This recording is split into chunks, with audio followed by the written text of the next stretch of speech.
Have you been following the debates around autonomous weapons systems? It seems like the ethical quandary is more complex than anyone initially realized. Autonomous warfare technologies are fascinatingly brutal.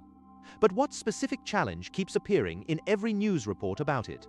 It's not just about whether a machine can kill, but who holds moral accountability when the decision-making process is opaque and algorithmic.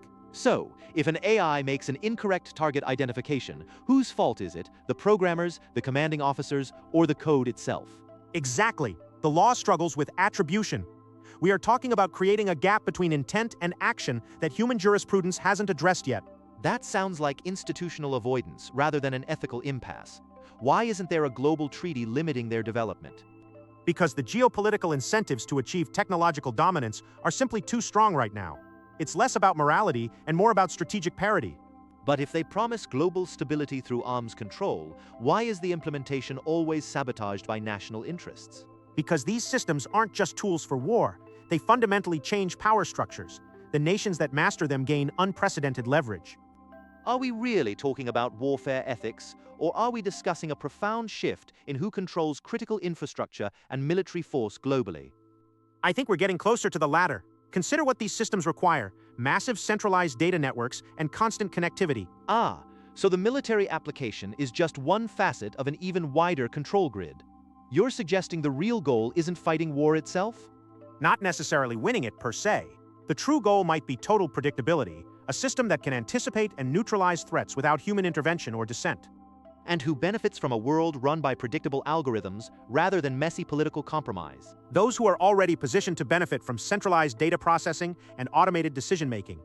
So, the ethical debate is merely theater designed to keep public attention focused on the visible weapon rather than the invisible network building it up. Precisely. It allows them to appear thoughtful while ensuring that the foundational architecture of control is put in place regardless of international outcry. That implies a level of coordination among military-industrial complexes far deeper and more unified than public policy ever acknowledges. Think about the required investment, Stewie.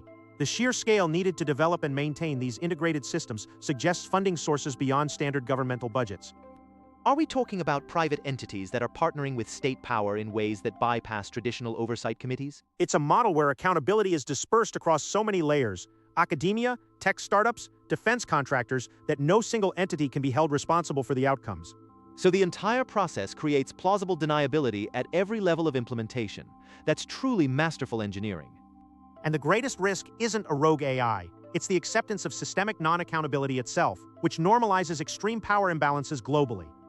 Which means that the most dangerous development is not the weapon, but our willingness to let others define the parameters of our own perceived safety. Exactly. The consensus on what we should fear is likely determined by those who benefit from our obedience.